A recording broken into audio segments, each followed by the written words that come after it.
معلمین۔ نصاب درس کسی جماعت کے پیدا کرنے کا تنہا ضامن نہیں، وہ ان ذرائع میں سے ایک ذریعہ ہے جو کسی جماعت کے پیدا کرنے میں معاون ہوتے ہیں۔ ایسی جماعت کے پیدا ہونے کا بہت کچھ انحصار اس نصاب کے معلمین اور مدرسے کے موافق ماحول پر ہے۔ حقیقت تو یہ ہے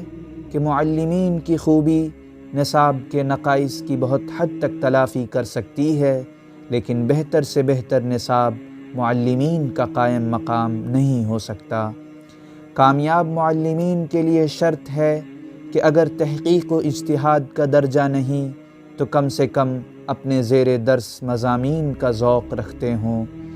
دینی اور اخلاقی حیثیت سے طلباء اور عوام سے بلند ہوں، پختہ اصول اور مستحکم سیرت کے مالک ہوں اور تبلیغی روح اور جوش رکھتے ہوں، اخلاقی حیثیت سے غیر ممتاز، اصول و سیرت کے لحاظ سے خام، پیشہ ور اور ملازمانہ ذہنیت رکھنے والے ہر ادارے کے لیے غیر موزوں، لیکن عربی مدارس کے لیے نہ صرف غیر مفید بلکہ مضر ہیں۔